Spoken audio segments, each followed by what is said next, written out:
falando em provas e expiações, né? Eu gosto muito de usar um exemplo vivo, que ainda está vivo, que é o nosso querido Vagnão, né? Vagnão? O Vagnão. Que tá ali naquele Tá ali, ele, fenda. Isso, ele fica ali. O Vagnão é tipo o uivo, né? Vem ali daquela coisa. O Vagnão. Porque o que acontece? As pessoas que estão vindo aqui, o Vagnão, o que acontece? Ele tem uma doença autoimune. Uma doença autoimune que potencialmente irá matá-lo, se ele não mudar. Né? Então ele tem que mudar muita coisa. Ele tem que mudar a vida dele para que ele não cometa suicídio. Certo? Por conta dessa doença autoimune, que é uma doença terrível. Uma doença terrível. Depois a gente vai até ler os prontuários médicos dele um dia aqui. E aí, os médiums que estão vindo aqui estão falando que essa doença autoimune do Vagnão aí é uma provação, é uma prova, é alguma coisa aí do mundo espiritual, não sei o quê. Porque eu acho que tem tudo a ver com esse negócio do... Como é que é a expiação e o que Provas mesmo? e expiações. Provas e expiações. Então o que a literatura de Chico Xavier tem pra gente ajudar o Vagnão aí? Vagnão, aguenta aí, que vai demorar, mas vai valer a pena. Primeiro vamos separar, escala dos mundos, né? Escala dos mundos é uma ideia que vem de antes da obra do Chico, vem já da obra A Gênese de Kardec. Da mesma forma como as pessoas evoluem e as consciências evoluem, o coletivo das pessoas representa evoluções planetárias. Então é óbvio que um planeta onde... Imagina um planeta onde todo mundo é do nível de um Jesus Cristo. Não é o planeta Terra. Então, na escala que os espíritos passaram para Kardec, existiriam aí planetas planetas maus, planetas de provação mesmo, que seriam planetas bem densos. Mundos primitivos, né? Ele chama de mundos primitivos. Você tem algum nome ou não? O nome é mundos primitivos. Do planeta, sim? Mundos primitivos. Não, porque ele dá categorias, né? Ele chama de mundos primitivos, serão mundos muito mais densos do que a Terra, onde a vida é muito mais difícil, muito mais desafiadora. Os mundos de provas e expiações seriam mundos como os nossos, onde a expiação vem do espiar, mas não é o espiar pelo buraco da fechadura, é a expiação de reparo, né? É uma expiação, uma reparação. Então eu tenho provas, ou seja, eu tenho desafios evolutivos e eu tenho coisas para reparar. Tá, pisei na bola, estuprei a vizinha, matei, fudi o cara, roubei meu sócio. Eu tenho um SPC, um Serviço de Proteção ao Cosmos, onde eu fui negativado e eu vou ter que voltar para pagar aquilo ali. Eu vou ter que espiar, reparar aquilo. Não é que eu vou pagar no sentido de, você vai ter que voltar e vai sofrer. Porque tem muito isso, às vezes, um certo conformismo com a situação merda que o cara tá. Pois é, tô nessa merda, mas fui cagado na outra vida. Aí fica aquela coisa meio, pois é, eu tô sofrendo porque Deus quis. Não, expiação, reparação tem a ver com novas atitudes. Não tem só a ver com, nossa, tô aqui, meu, que chato, tô aqui sofrendo porque, pois é, caguei na outra vida. Não, tem a ver com tomar atitudes novas. Pode rolar sofrimento? Pode. Porque dentro da ideia de encarnação, tem uma música de um amigo meu, Felipe Espério, ele fala assim, descobri que as dores são despertadores. É isso, a dor ele é um despertador programado, a dor é um despertador programado para você mudar atitudes e consciências e coisa e tal. Legal, você, depois de legal. provas e expiações, tem um tipo de mundo na escala que chama mundo de regeneração. Quando fala de transição planetária, nova Terra, a era de Aquários, etc e tal, nós estamos falando desse mundo.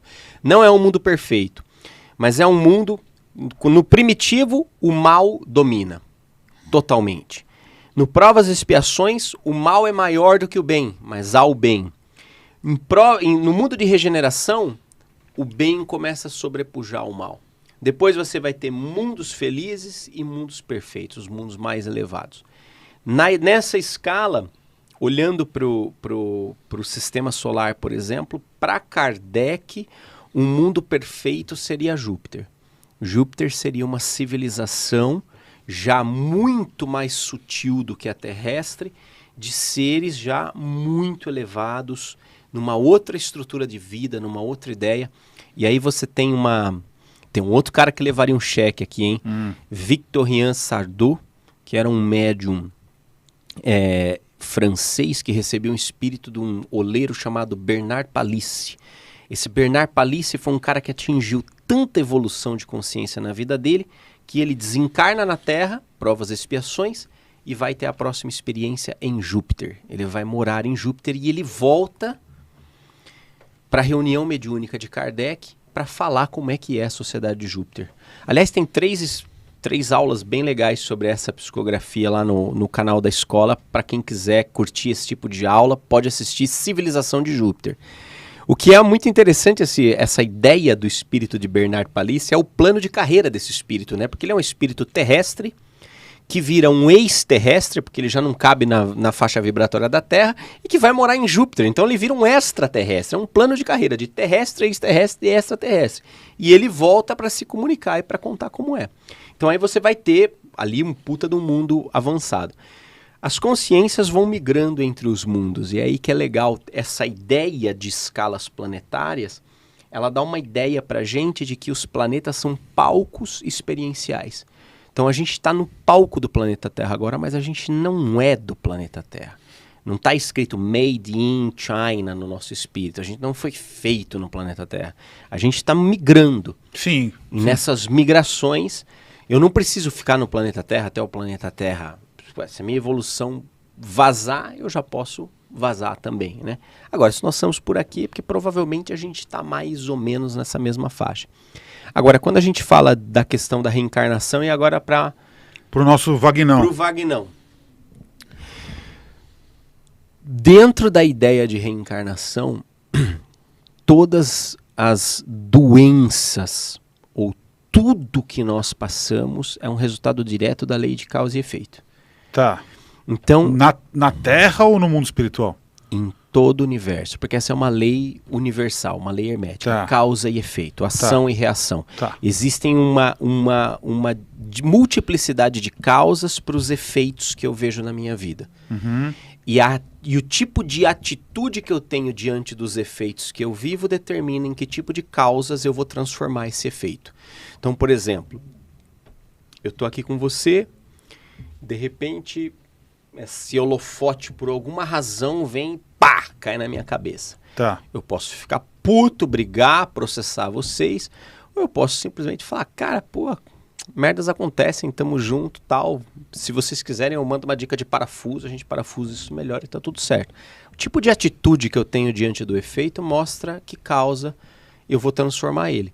Se eu uso esse evento pra entrar em guerra com vocês, eu tô causando todo um histórico de discórdia que provavelmente vai marcar a nossa experiência juntos. Se eu transformar isso numa banalidade, relevar e tamo junto, eu tô transformando isso numa coisa tranquila. A mesma coisa acontece com as doenças.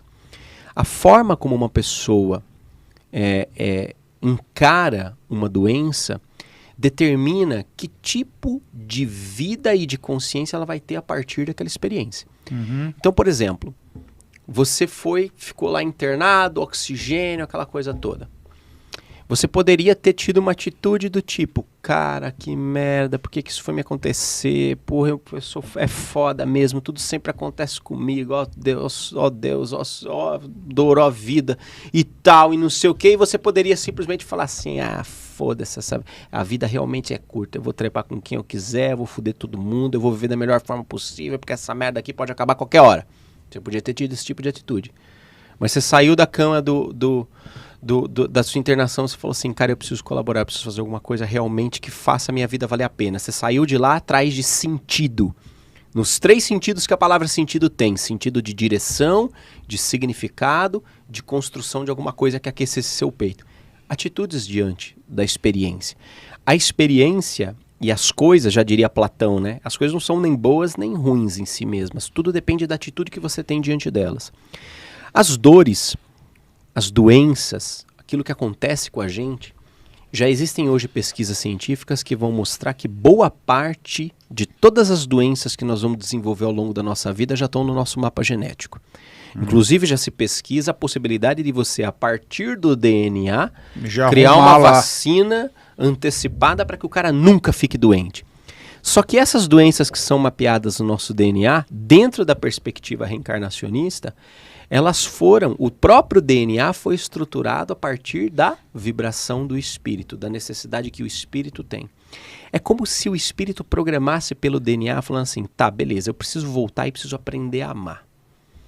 Eu preciso aprender a amar, mas eu preciso, inclusive, perdoar essa pessoa, eu vou conviver com ela, eu preciso voltar a amar essa pessoa. Mas ao longo da vida, o cara começa a se estressar. Então, lá no plano espiritual, ele diz assim, ó, eu quero aprender a amar essa pessoa, eu quero aprender a amar essa situação, e eu preciso fazer isso até os 30 anos. Cara, se aos 30 anos eu não tiver legal, continuar estressado, com raiva, eu quero ter uma úlcera para chamar minha atenção. Então há uma, entre aspas, uma programação kármica no sentido de que tipo de experiências ou de dores / despertadores eu vou programando ao longo da minha vida para que, caso eu não esteja cumprindo o meu programa encarnatório, eu tenha um check. Então, provavelmente, o Ale lá no plano astral falou assim, cara, se eu não estiver fazendo nada de muito útil até ali os meus 30 anos, me derruba numa cama para eu dar uma acordada. Beleza, pessoal? Porque eu vou ter esquecido os compromissos que eu fiz aqui em nosso lar, essa promissória que eu tô assinando aqui de ser um cara legal, de construir significado. Me derruba numa cama, que aí eu vou acordar e eu vou lembrar que eu falei que eu vinha para essa vida para construir significado e fazer diferença. Então as dores têm muito a ver com despertadores. Tem muito a ver com, isso aqui tá me lembrando o quê? Tá me lembrando o quê? E dentro desse sentido, talvez existam dores ou doenças que você não consiga resolver em vida, mas a própria doença resolve o significado da tua vida. Vou dar um exemplo. Uma família que está toda fodida, todo mundo se odeia, treta para todo lado. De repente o pai cai na cama, fica de cama numa doença terminal. E aí aqueles desafetos que tinham 10, 20 anos de pessoas que não se falavam, diante da finitude da vida, se reúnem em torno daquele leito e falam, cara, eu devia ter te amado mais. Aquela parada meio epitáfio, né? Devia ter amado mais, tal, bababá.